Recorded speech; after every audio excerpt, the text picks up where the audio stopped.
Une mère célibataire transportant des légumes pour élever 5 quintuplés.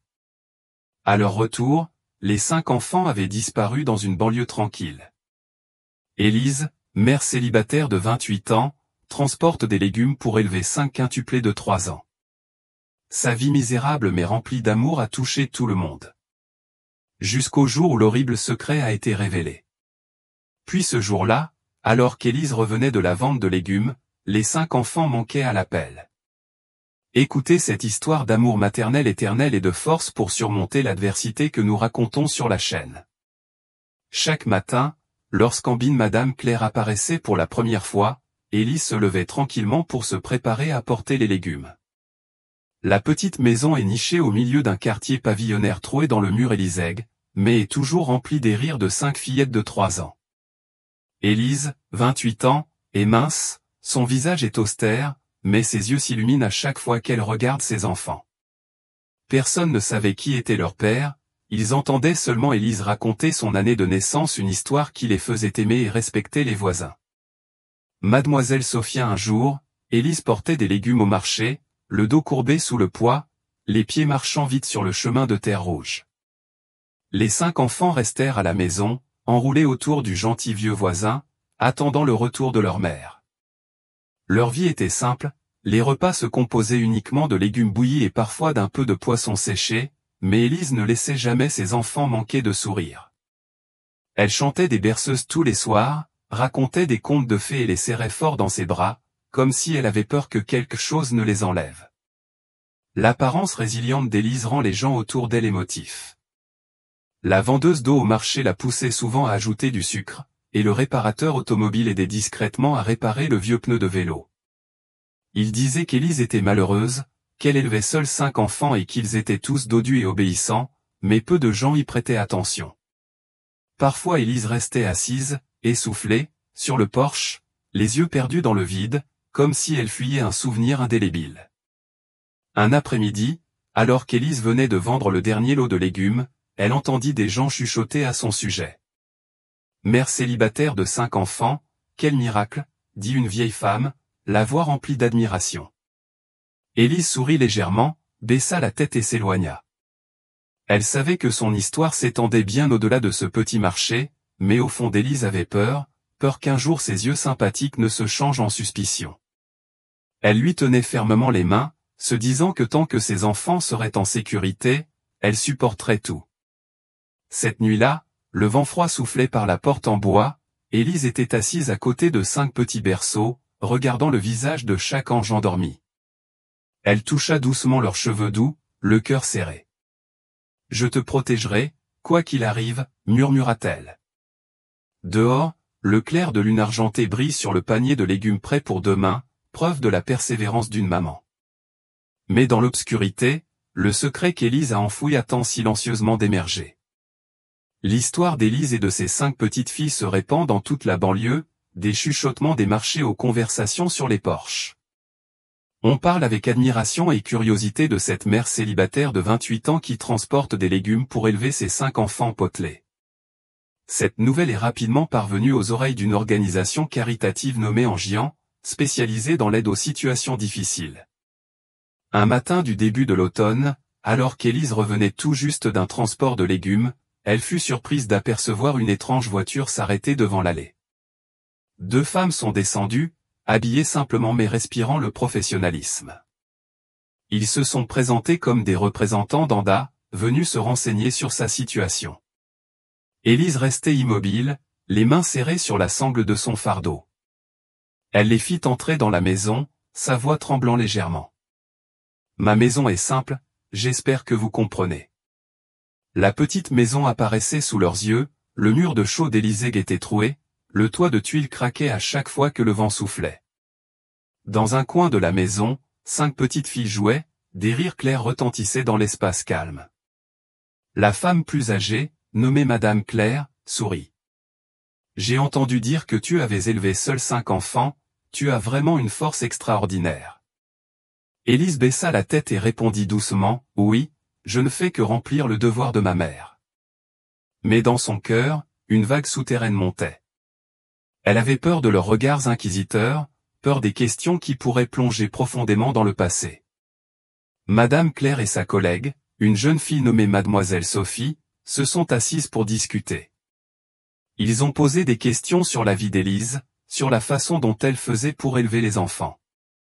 Élise a répondu rapidement, comme si elle se préparait depuis longtemps. Elle a dit qu'elle avait donné naissance à 5 enfants il y a 3 ans, une naissance rare, mais que leur père est parti peu de temps après. L'histoire est minutieusement tissée, de quoi convaincre n'importe qui. Mademoiselle Sophie prenait des notes minutieuses, les yeux brillants de sympathie. Madame Claire, je pense que nous pouvons beaucoup aider Élise, murmura-t-elle. Madame Claire hocha la tête puis se tourna vers Élise. Notre association veut vous soutenir.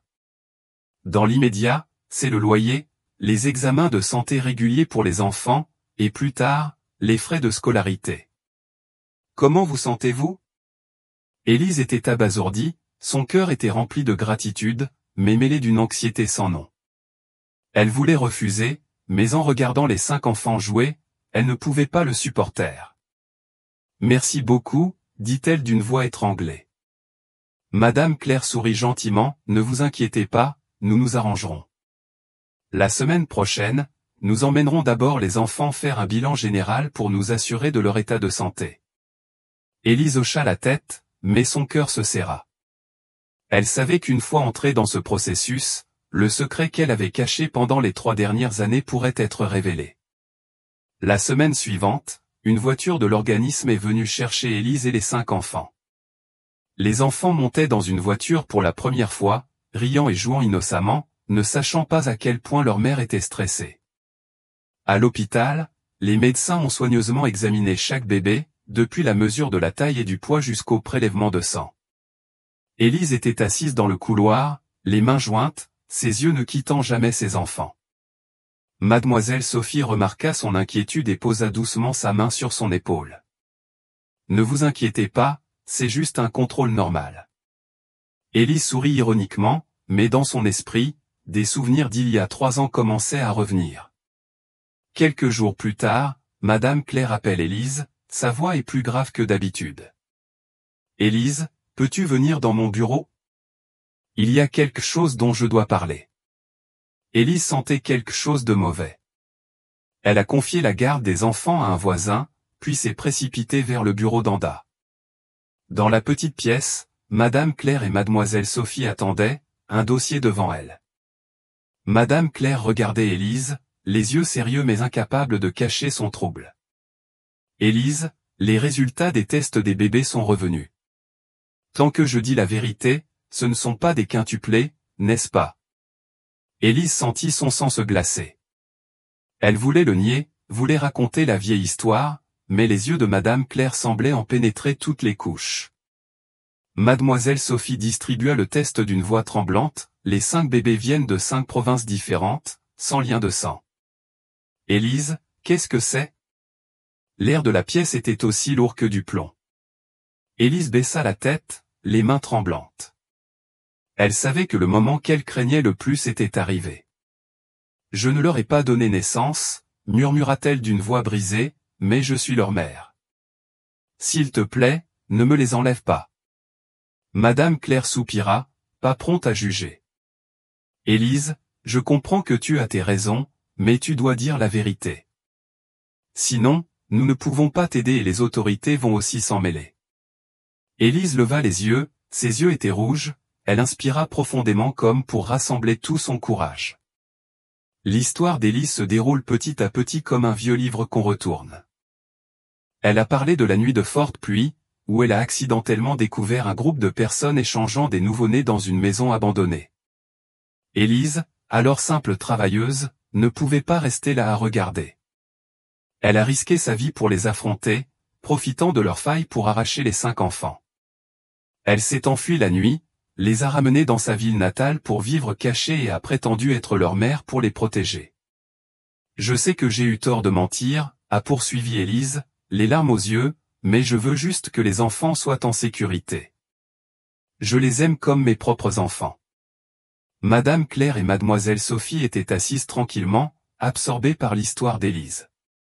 Il ne s'attendait pas à ce que derrière l'apparence austère d'une mère célibataire se cache un acte aussi courageux. Mais Madame Claire était aussi franche, Élise, ce n'est pas simple. Il faut se présenter aux autorités pour vérifier que les enfants ont peut-être une vraie famille là-bas. Élise paniquée, s'agenouilla et supplia. Je vous en supplie, ne laissez personne emmener les enfants. Ils sont tout pour moi. Madame Claire l'aida à se relever, d'une voix douce mais ferme, je promets de tout faire pour protéger les enfants, mais il faut nous faire confiance. Élise quitta le bureau d'humeur confuse. Elle sait que désormais, sa vie ne sera plus la même. Le secret qu'elle gardait caché a été révélé et les jours à venir seront tumultueux. Mais en rentrant chez elle, regardant les 5 enfants qui dormaient profondément, Élise joignit les mains. Je ne te perdrai pas, se dit-elle. Là-bas, son histoire a commencé à se répandre, non seulement dans les banlieues mais dans toute la région. Parallèlement à cela, une plus grande tempête arrive silencieusement, apportant avec elle des mystères et des dangers qu'Élise ne peut pas encore prédire. Après avoir rencontré l'organisation de la lumière, Élise vit dans l'insécurité. Le secret qu'elle a gardé caché au cours des 3 dernières années a été partiellement dévoilé et elle sait que ses jours paisibles sont sur le point de se terminer. Chaque soir, lorsque les 5 petites filles s'endormaient, Élise s'asseyait près de la fenêtre, les yeux perdus dans l'obscurité. Le souvenir d'il y a 3 ans est revenu de manière claire et obsédante, comme une blessure jamais guérie. Il y a 3 ans, Élise, 25 ans, travaillait comme femme de ménage dans un petit restaurant de la ville. Sa vie est simple, elle travaille le jour et rentre chez elle dans une pièce exiguë le soir. Un soir de pluie, alors qu'Élise rentrait chez elle après un quart de travail tardif, elle entendit le faible bruit d'un enfant qui pleurait près de la gare routière. Curieuse, elle s'est approchée de la maison abandonnée voisine. Sous la faible lumière de la rue, elle aperçut 3 personnes, 2 hommes et une femme, qui chuchotaient. Un homme tenait un grand sac en tissu à l'intérieur duquel se trouvaient de petits bruits, comme ceux d'un nouveau-né. Élise se cachait derrière le mur, le cœur battant. Elle entendit vaguement, « Vous allez tous les 5 livrer et partir. » Une jeune femme aveugle à proximité sanglotait et implorait qu'on lui laisse la vie sauve. Élise a immédiatement compris qu'il s'agissait d'une affaire de traite d'êtres humains. Elle voulait courir se présenter à la police, mais son téléphone était à court de batterie et la forte pluie couvrait tous les sons. Elle restait immobile, les pieds fermement plantés, mais le bruit d'un bébé qui pleurait lui faisait mal au cœur. Elle ne pouvait pas se détourner. En regardant autour d'elle, Élise vit qu'ils étaient occupés à vérifier les sacs en tissu, sans prêter attention à leur environnement. La femme a été soudainement entraînée dans un coin caché, ne laissant que 2 hommes debout près du sac. La pluie était un peu plus forte, créant un rideau d'eau qui obscurcissait la vision. Élise inspira profondément et décida d'agir. Quand l'un des gars s'est détourné pour prendre quelque chose, elle s'est faufilée plus près du sac en tissu. Son cœur battant à tout rompre, elle tira doucement le sac. Voir 5 nouveau-nés allongés étroitement les uns contre les autres, enveloppés dans des tissus sales, les yeux fermés. Sans hésitation, Élise saisit son sac et courut dans l'obscurité. Un type a soudainement levé les yeux et a découvert la silhouette d'Élise sous la pluie. « Qui est là » cria-t-il en le poursuivant. Mais la pluie épaisse et l'obscurité la cachaient. Élise courait aussi vite qu'elle pouvait, ses pieds glissaient sur la route mouillée, mais elle serrait son sac comme si elle s'accrochait à sa vie. Le bruit des pas poursuivis s'estompa progressivement puis disparut complètement. Élise a trouvé un coin caché dans un marché nocturne familier, a caché les enfants sous un imperméable en attendant le matin. Elle tremblait, à la fois effrayée et déterminée. Elle ne pouvait pas laisser les enfants retomber entre leurs mains. Lorsque la pluie s'est arrêtée, Élise a ramené les 5 enfants dans sa ville natale, laissant derrière elle le travail et la ville. Elle vit cachée en banlieue, prétendant être la mère de quintuplés pour cacher la vérité. Elle aime les bébés comme ses propres enfants et leur donne des noms. Même si elle n'osait pas le dire dans son cœur, chaque nuit le souvenir de cette femme aveugle la hantait. Elle se demandait si elle avait abandonné quelqu'un et combien d'autres enfants avaient été emmenés. Le tourment faisait vivre Élise en silence, ne sachant que serrer fort les enfants dans ses bras pour apaiser à nouveau la douleur. Actuellement, Élise regarde les 5 enfants qui dorment profondément, le cœur lourd. Les mots de Madame Claire résonnaient dans sa tête, les autorités vont enquêter, votre secret est sur le point d'être complètement dévoilé. Elle essuya ses larmes et joignit les mains. Je vous protégerai, les enfants. Murmura-t-elle d'une voix ferme. Elle ne regrette pas d'avoir sauvé les enfants, mais elle a peur de les perdre. Elle savait que son histoire s'était répandue partout et que quelque part là-bas, ceux qu'elle avait laissés de côté pourraient entendre la nouvelle. L'histoire d'Élise s'est répandue à travers le pays comme un feu sur une prairie sèche. Depuis les banlieues, la presse a exploité la nouvelle d'une mère célibataire sauvant 5 petites filles des trafiquants d'êtres humains. Les réseaux sociaux étaient en effervescence, on qualifiait Élise de héroïne, mais il y avait aussi des sceptiques, pensant qu'elle inventait des histoires dans un but lucratif. Assise dans la petite maison, Élise serrait les enfants dans ses bras, l'esprit emmêlé comme de la soie. Elle voulait juste les protéger, mais le projecteur soudain la fit paniquer. Très vite, des inconnus sont apparus. Un homme d'âge moyen a frappé à la porte, prétendant être le père d'un enfant mais n'ayant aucun document pour le prouver. Puis un couple venu d'une province lointaine est arrivé en pleurant et en exigeant l'adoption de leur enfant. Mais leur histoire est pleine de contradictions. Élise regardait douloureusement les enfants abasourdis, ne comprenant pas ce qui se passait. Elle refusait toutes les demandes, les serrait fort dans ses bras, la voix tremblante, ce n'est que lorsque j'aurai la preuve que je croirai. Mais au fond, elle a peur qu'un jour les vrais parents n'apparaissent et n'enlèvent les enfants pour toujours. Les autorités sont intervenues. Un policier nommé Capitaine Marc est venu rencontrer Élise et lui a demandé de raconter les détails de l'incident d'il y a 3 ans. Élise coopérait, mais chaque question lui transperçait le cœur comme un couteau. Seule l'identité des trafiquants est connue, personne d'autre n'est impliqué. Lorsque le capitaine Marc lui a demandé, Élise secoua la tête, ne se souvenant que de quelques visages brouillés sous la pluie. Elle avait peur que si elle en disait plus, il cherche à se venger. Le capitaine Marc la regarda, les yeux sérieux, il faut retrouver l'origine des enfants. Si vous cachez quelque chose, ce sera difficile pour vous et pour les enfants. Dans les jours qui suivent, alors que l'histoire d'Élise se répand à travers le pays, sa vie se transforme en une série d'insécurités. La presse, les réseaux sociaux et même le regard critique des voisins lui donnent l'impression de vivre sur le fil du couteau. Elle essaie de garder tout normal pour ses 5 petites filles, les petits anges qu'elle considère comme de chair et de sang. Mais la pression devient de plus en plus forte. Les imposteurs exigeant l'adoption de son enfant, les interrogatoires de police et même les chuchotements malveillants épuisaient Élise. Elle voulait juste être un jour en paix, pouvoir serrer les enfants dans ses bras sans crainte. Ce matin-là, le ciel était dégagé et un vent léger soufflait sur les faubourgs. Élise s'est préparée à transporter des légumes comme à son habitude, mais cette fois-ci, elle n'a livré qu'une commande près de chez elle. Partez un instant, je serai bientôt à la maison, dit-elle aux enfants en leur caressant les cheveux. 5 enfants de 3 ans jouaient dans la petite cour devant la maison, riant avec de vieux jouets. Élise les regardait, réchauffée. La maison du voisin était occupée aujourd'hui, mais elle pensait que si elle n'y restait que 15 minutes, les enfants iraient bien. Elle leur a dit de ne pas courir dans la rue et a rapidement emporté les légumes. Le chemin de terre rouge menant à la maison du client n'est qu'à quelques centaines de mètres. Élise livrait les légumes, recevait l'argent, discutait quelques mots puis revenait rapidement. Mais dès qu'il entra dans la ruelle, un mauvais pressentiment lui vint. Le rire familier des enfants n'est plus là. La cour était étrangement silencieuse. Élise a laissé tomber son fardeau de légumes, a couru dans la cour et a crié « Où sont les enfants ? Maman est à la maison. » Aucune réponse. Elle s'est précipitée dans la maison, vérifiant chaque recoin de la pièce, de la chambre, de la cuisine, même sous le lit. Personne. Le cœur d'Élise battait à tout rompre, sa respiration était rapide. Elle a couru dans la cour et a regardé autour d'elle, espérant que les enfants se cachaient quelque part. Mais non, ils sont partis.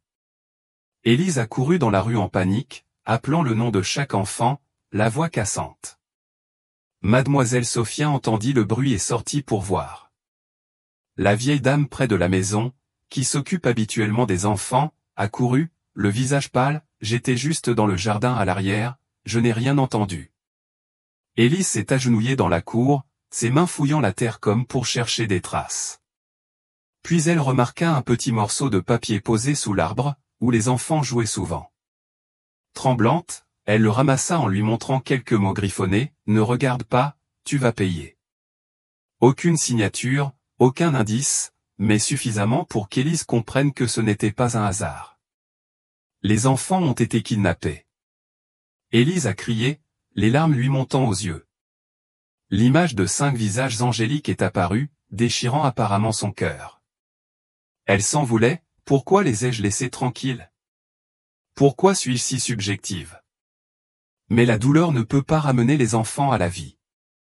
Élise tenait le morceau de papier, l'esprit tournoyé, puis des souvenirs d'il y a 3 ans revinrent. Visage féroce sous la pluie, les cris de la femme étaient assourdissants. Elle réalisa soudain que les anciens trafiquants d'êtres humains étaient revenus. Son histoire dans la presse et en ligne les a conduits ici et ils veulent se venger. Élise s'est précipitée au commissariat, le morceau de papier toujours serré dans sa main. Le policier capitaine Marc, qui l'avait interrogé, était présent immédiatement. En regardant Élise tremblante et ses cheveux ébouriffés, il comprit la gravité de la situation. « Calme-toi, dis-moi tout », dit-il d'un ton rassurant. Élise s'étrangla en racontant tout, depuis la façon dont elle avait laissé les enfants à la maison jusqu'au mystérieux morceau de papier. Le capitaine Marc regarda attentivement le papier et fronça les sourcils, cela pourrait être un indice, mais cela pourrait aussi être une distraction. Nous allons chercher immédiatement. Il a appelé l'équipe d'enquête, lui a demandé de bloquer la zone et de vérifier les caméras à proximité, même si la banlieue ne disposait pratiquement d'aucun équipement de surveillance. Élise ne pouvait pas rester en place, elle rentrait chez elle, fouillait tout, espérant retrouver d'autres traces. Elle se souvenait des derniers jours, des yeux étranges de l'homme dans la ruelle, des appels manqués d'origine inconnue. Elle se demanda si elle avait manqué des signes.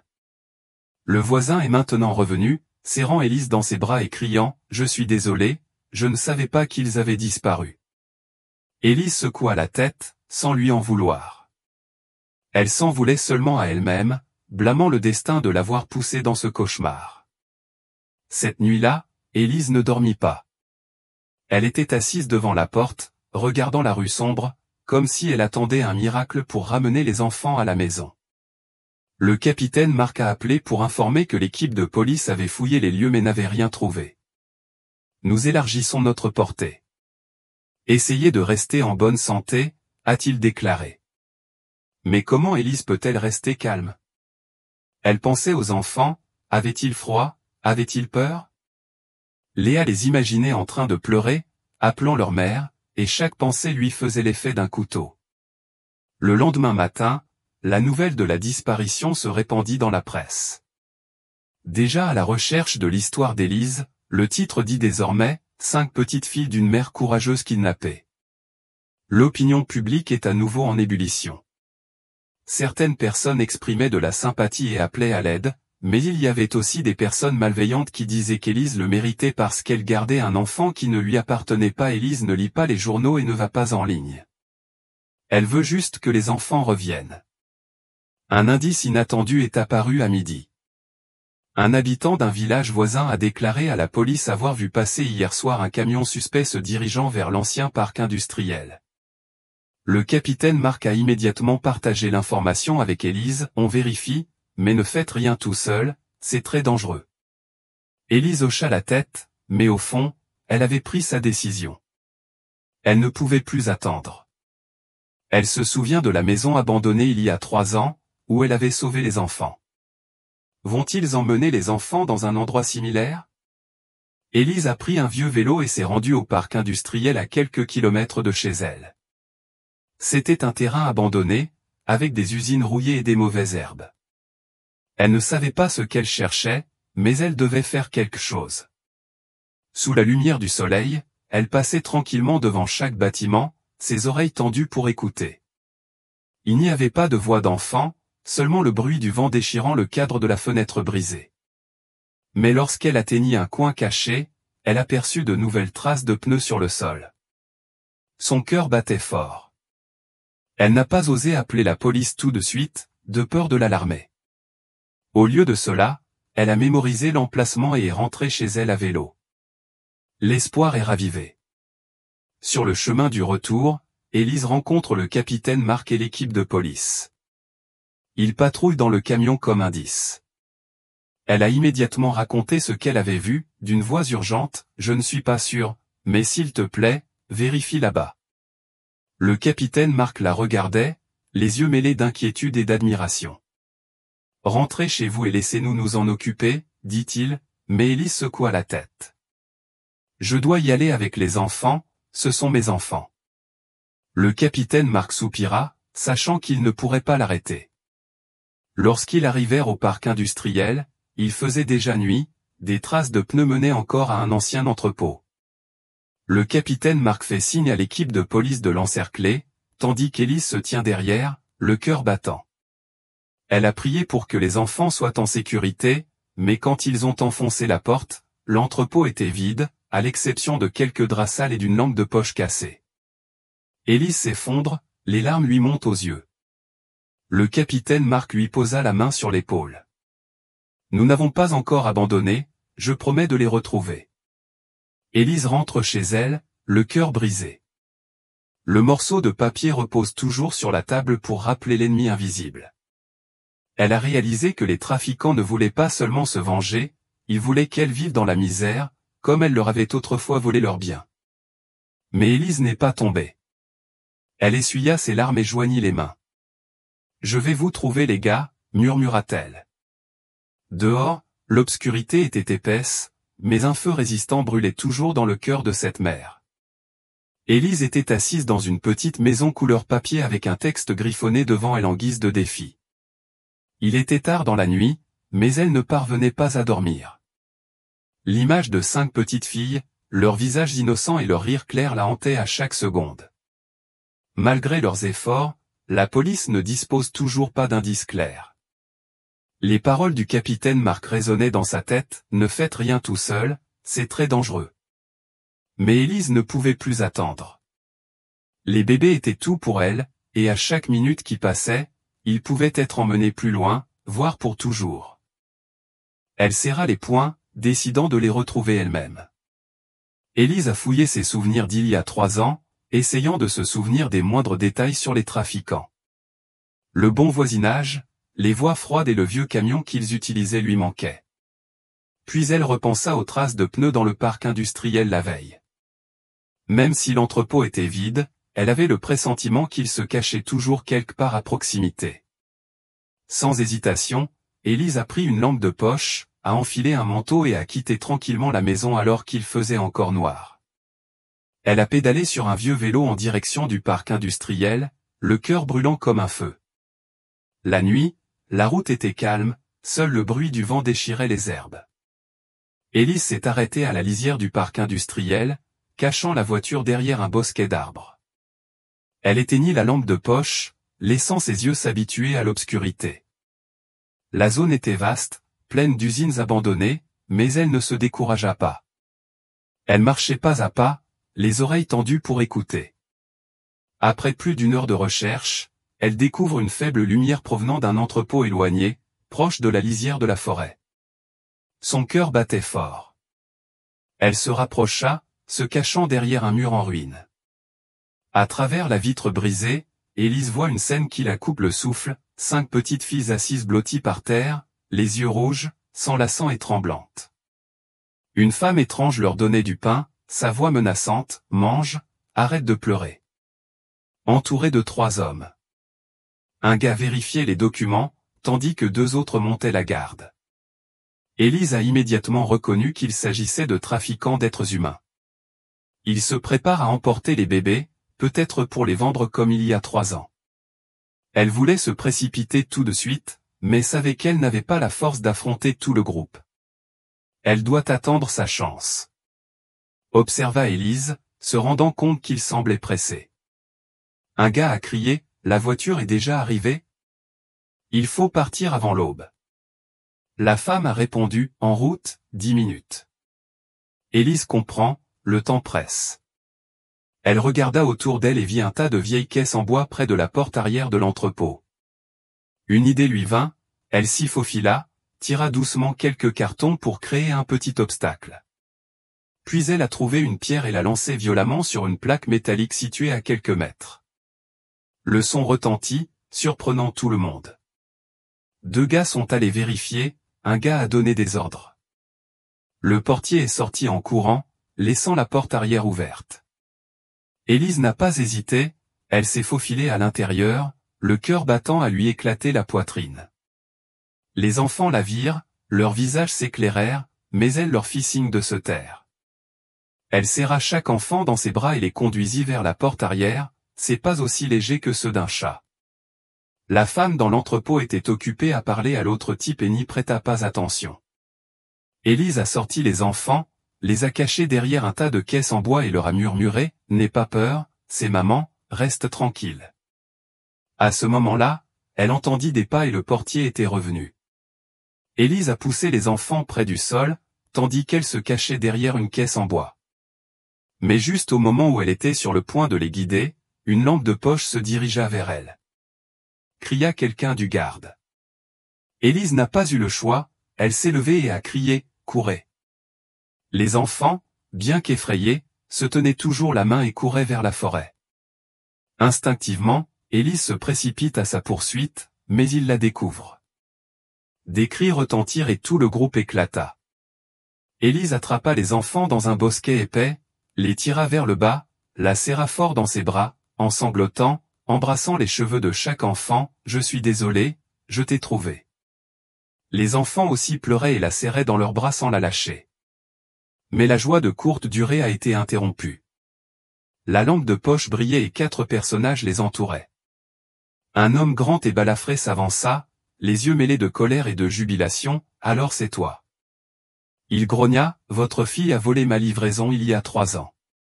Mes frères ont été fous pendant 3 ans et ont finalement réussi à vous attraper. » Élise se tenait devant les enfants, même si ses jambes tremblaient.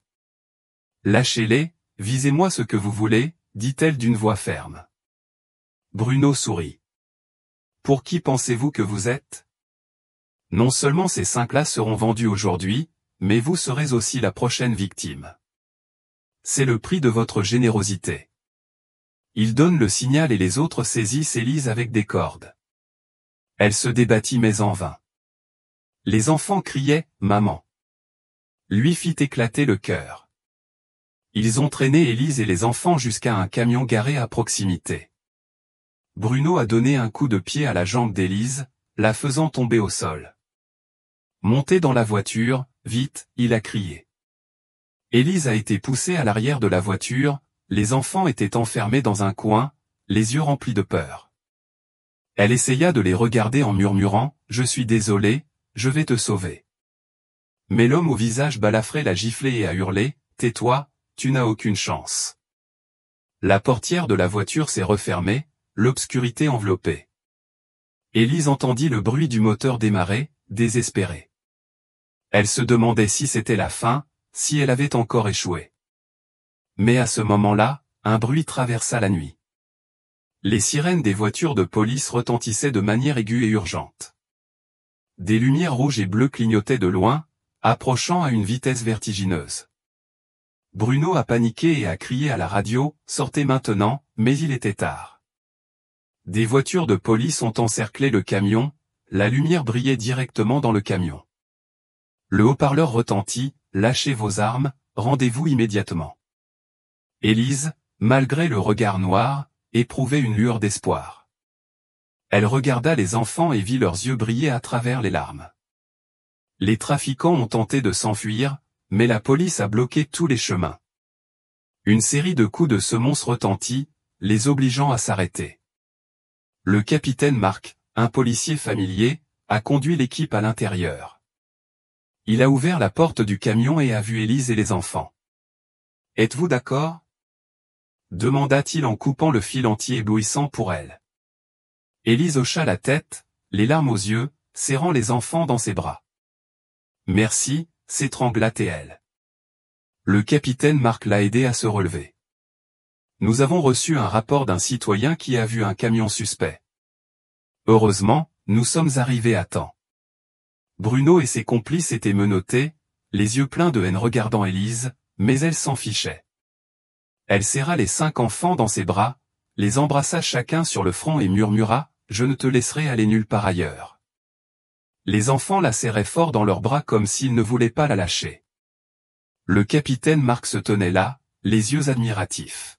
« Tu es vraiment imprudent, mais la prochaine fois, laisse-nous nous en occuper. » Élise sourit faiblement, le cœur tremblant encore sous les lumières de la police. Élise et les enfants ont été emmenés à la gare pour un contrôle de santé, mais dans son cœur, une question persistait, ce cauchemar est-il vraiment terminé? Elle savait que les trafiquants pouvaient avoir des complices et son histoire n'était pas encore terminée. Mais pour le moment, elle veut juste serrer les enfants dans ses bras, ressentir leur chaleur et croire que peu importe ce qui l'attend, elle ne les lâchera jamais. En banlieue, Élise était assise dans la cour et regardait 5 enfants jouer. Ils se sont tenus la main et ont chanté une comptine qu'elle leur avait enseignée. Élise souriait, mais ses yeux pétillaient. Elle se souvenait de l'époque où elle pensait qu'elle allait tout perdre et où maintenant elle avait le monde dans ses bras. Elle se leva, ramassa la bouteille d'eau et versa de l'eau sur le nouveau potager. De minuscules pousses vertes s'élevaient faiblement, mais pleines de vitalité, tout comme sa vie et celle des enfants. L'histoire d'Élise ne s'arrête pas aux banlieues, elle inspire de nombreuses personnes, des mères célibataires à celles qui ont perdu la foi. Un journal a écrit, Élise n'a pas seulement sauvé 5 enfants, elle a également sauvé l'espoir dans le cœur des autres. Élise n'a pas lu ces mots, elle avait juste besoin d'entendre les rires des enfants, elle avait juste besoin de les voir grandir en toute sécurité. C'est la plus grande récompense. Cette nuit-là, alors que les enfants dormaient, Élise était assise près de la fenêtre et regardait le clair de lune. Elle ne se demandait plus pourquoi le destin la poussait aux épreuves. Elle l'a simplement remercié de lui avoir donné la force de s'en sortir. Dehors, le monde tourne encore, mais dans la petite maison, l'amour d'Élise et de ses 5 enfants est une lumière qui ne s'éteint jamais. Elle a doucement chanté une chanson comme une promesse envers elle-même, peu importe ce que demain lui réserve, elle sera toujours un soutien pour ses enfants pour toujours. 20 ans se sont écoulés depuis la nuit fatidique dans le parc industriel, où Élise a risqué sa vie pour sauver 5 petites filles de l'obscurité. La petite maison de banlieue est désormais plus spacieuse, avec des murs en chaux d'un blanc pur et un toit de tuiles rouges vifs, mais conserve toujours la simplicité du passé. Élise a aujourd'hui 48 ans, ses cheveux sont gris, mais ses yeux sont toujours brillants, contenant toute une vie de résilience. L'ancien panier de légumes a maintenant été remplacé par un petit magasin de légumes juste en face de chez elle, où elle vend des légumes frais qu'elle a cultivés elle-même. La vie d'Élise n'est plus misérable, mais elle garde toujours l'habitude de se lever tôt pour s'occuper du potager, en souvenir du voyage passé. Un matin du début du printemps, Élise était en train d'arroser des légumes lorsqu'elle entendit la radio venant de la maison du voisin. La nouvelle l'a fait arrêter, les autorités viennent d'annoncer la destruction réussie d'un réseau transnational de trafic d'êtres humains en activité depuis plus de 2 décennies, impliquant des centaines de victimes. Élise restait immobile, les souvenirs des jours terribles revenant, les cris des enfants sous la pluie, les yeux haineux de l'homme balafré et les nuits où elle tenait les enfants dans leurs bras, craignant qu'ils ne soient à nouveau emmenés.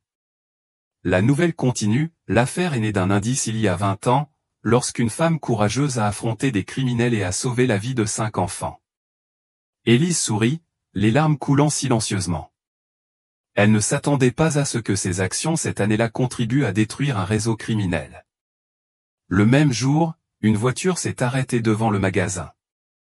5 jeunes filles belles et rayonnantes sont descendues, tenant des fleurs et des cadeaux. Ce sont 5 petites filles, désormais grandes, chacune sur son propre chemin, mais toutes réussies grâce à l'amour d'Élise et au soutien de la Fondation Andeng. Amélie est maintenant pédiatre, arborant toujours un doux sourire comme Élise dans sa jeunesse. Chloé est avocate spécialisée dans la protection des droits des femmes et des enfants. Élodie est une institutrice de maternelle qui aime les enfants comme Élise l'aimait autrefois. Léa est journaliste et écrit des histoires inspirantes. Et Camille est ingénieure en environnement et conçoit des systèmes d'irrigation pour les zones rurales pauvres. Ils ont appelé Élise maman, sans hésiter, comme s'il n'y avait jamais eu de perte de sang. Bonne fête des mères, s'est exclamé Camille en serrant Élise dans ses bras. Ce jour-là était un jour spécial, pas officiellement la fête des mères, mais le jour que les 5 filles ont choisi de retourner auprès d'Élise, en remerciant la personne qui leur a donné la vie. Élise a serré chaque enfant dans ses bras, les larmes mêlées de sourires. Elle les regardait, remplie de fierté. D'enfants tremblants dans des sacs en tissu sale, ce sont désormais des fleurs brillantes, qui parfument la vie. Les enfants sont mon plus beau cadeau, dit-elle d'une voix étranglée. Ce jour-là, le déjeuner était rempli de rires. Les filles se racontaient des histoires sur le travail et se taquinaient comme lorsqu'elles étaient enfants, tandis qu'Élise écoutait tranquillement. Elle se souvenait des jours difficiles où elle pensait ne pas pouvoir les élever. Mais Anduhome était là, non seulement avec de l'argent mais aussi avec des encouragements, l'aidant à surmonter tous les défis. Madame Claire, ancienne représentante de l'organisme et aujourd'hui à la retraite, est également venue sur place. Elle a tenu la main d'Élise, elle a fait un miracle. En regardant les enfants, j'ai vu le monde entier s'illuminer. En fin d'après-midi, Élise conduit les 5 filles au potager derrière la maison. Le parterre de légumes est luxuriant et vert, avec des pousses qui s'élèvent sous le coucher du soleil, symbole de leur voyage. Elle leur a montré une nouvelle façon de planter des graines, de la même manière qu'elle l'avait enseigné il y a 20 ans. Ces légumes sont comme des enfants, dit-elle, si vous les aimez suffisamment, ils deviendront forts. Les filles riaient, mais leurs yeux brillaient. Ils ont compris que ces mots ne concernaient pas seulement les légumes, mais aussi l'amour qui les unissait en tant que famille. Ce soir-là, toute la famille se réunissait autour du petit autel, où Élise brûlait chaque jour de l'encens en souvenir des mères qui n'avaient pu être sauvées autrefois. Elle murmura, « J'ai tenu ma promesse. Les enfants sont tous sains et saufs. » 5 filles se tenaient derrière, priant silencieusement, comme si elles sentaient des esprits invisibles sourire. La vie d'Élise se tourne vers une nouvelle page. Elle n'avait plus de lourdes charges de légumes, plus de nuits blanches à cause de la peur. Le petit magasin de légumes est devenu un lieu de rassemblement pour les voisins, où elle a partagé son histoire pour s'inspirer. Elle a commencé à en apprendre davantage sur l'écriture et la mise par écrit de ses souvenirs. Merci à Léa de l'avoir édité en petit livre. Le livre n'est pas célèbre, mais il est suffisant pour que les mères célibataires le lisent et trouvent la foi. Élise a également participé aux conférences d'Andang, parlant de son parcours et encourageant les gens à défendre ce qui est juste. Un matin, quelques mois plus tard, Élise reçoit une lettre du capitaine Marc, un ancien policier aujourd'hui à la retraite. Il a écrit, « Le réseau de trafic d'êtres humains a été complètement éradiqué. C'est vous qui avez tout ouvert. » Merci, Élise lit la lettre, soulagée. Elle a placé la lettre sur l'autel comme un rapport final au passé. Ce jour-là, 5 filles sont revenues nous rendre visite. Ils ont apporté avec eux une surprise, une petite pancarte gravée des mots « Jardin de Mère Élise », placée dans le potager derrière la maison. « C'est ici que vous avez planté les graines pour nous », dit Amélie, les yeux remplis de larmes. Élise sourit et les serra dans ses bras. Sous la lumière du soleil du matin, le jardin brille comme un témoignage d'amour intemporel. Élise se tenait au milieu du jardin, regardant 5 filles bavarder bruyamment. Elle ne se demandait plus pourquoi le destin l'avait choisie.